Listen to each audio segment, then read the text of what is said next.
So I have a question. This is such a common question. I mean, Okay. we hear this all the time from patients. It says, this one says Doc and Roc, so he got it backwards, but it's okay. It's You can okay. be first. Doc and Roc, is it true that recovering counselors are actually better at their jobs than ones who are schooled but not in recovery? Interesting question. Yeah, I think Very it's a common. great question.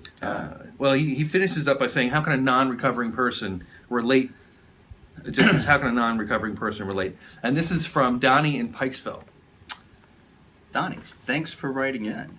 I don't know, do you want, maybe I can take a little bit of a stab and I'll let you, because I know that you are living some thoughts on that. I have some definite opinions. Yeah. It's probably not what you think. Yeah.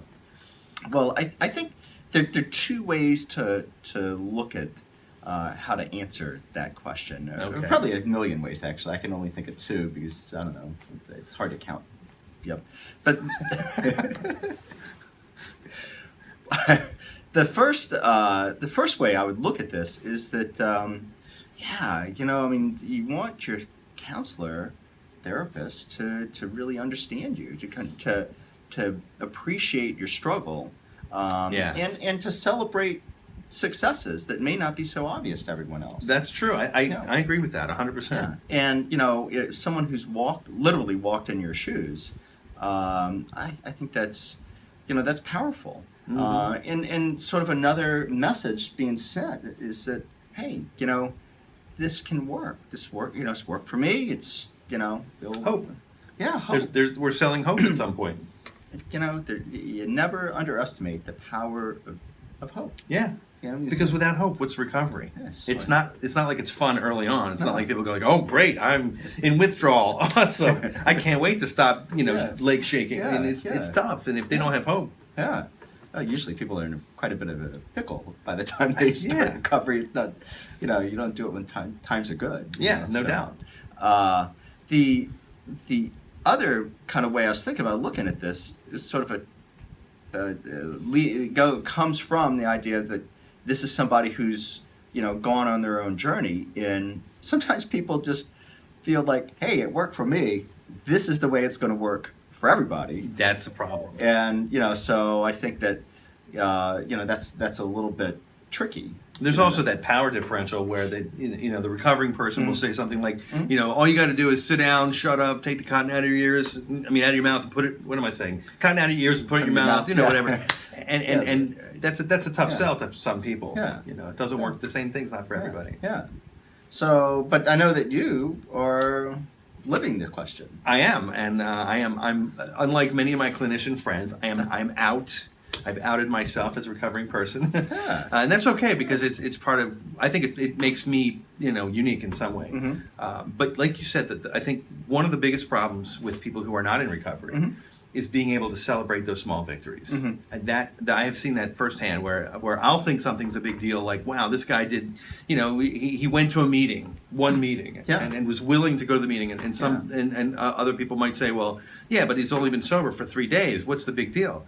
Well, he went to a meeting, Yeah. and he's sober for 3 days. Yeah, it's just, You know, that's a big thing a sometimes. lot of anxiety going to a first meeting. Oh yeah, I remember You know, sitting in the car going like, when's it going to be 1 minute till I can get out of my car? I don't want to see anyone first. Yeah. You know, yeah. Hopefully someone's already started. Can kind of shuffle in absolutely. the back. Get a coffee, sit in the back row, relapse row. You know. No, but seriously, here's my opinion, and I think it's going to be converse to what you might think is coming. Okay. I think people who are in recovery oftentimes make worse counselors. Really? Yeah.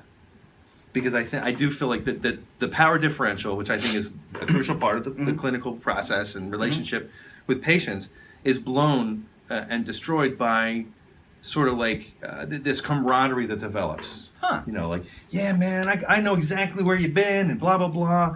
Versus, you know, so Tony, tell me about your recovery. Tell me about what's going on for you. Tell me about your recovery. Right. Not my. Don't tell me about my recovery. Exactly. Right. And so maybe the clinician almost feels a need to talk about his own recovery in a therapeutic way to the patient.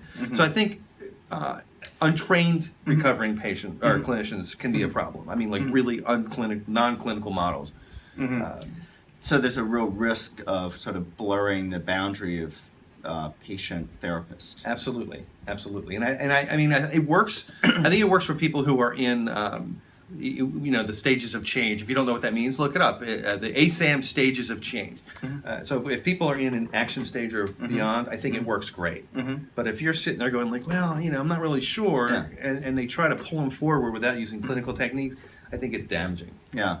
Because now they're at fault. If they risk, it's the patient's fault. It's not, like, what's wrong with you? You're not getting this. Versus, what am I doing wrong as a clinician? How can I make it better?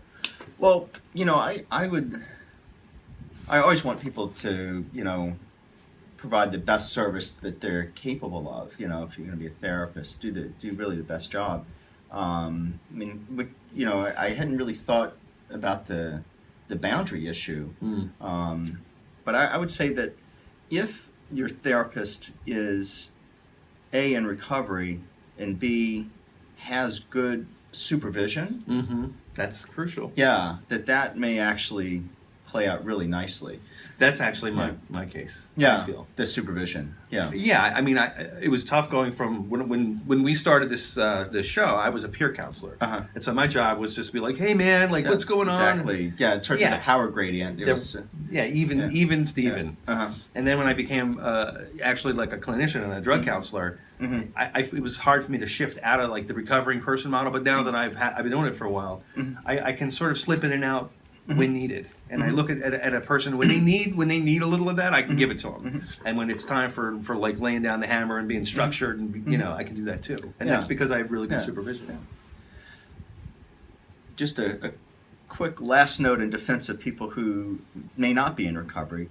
There are some really talented folks out there, and I think one of the most important qualities for what is being asked for, the question's asking, is the ability to listen and really appreciate a patient as a person going through their own struggles and successes, and to have that kind of astute clinical ear, knowing when to pick things up, and you don't have to be in recovery to have that. No, that's just good clinical skills. Good clinical skills. Yeah. Attending. Yeah.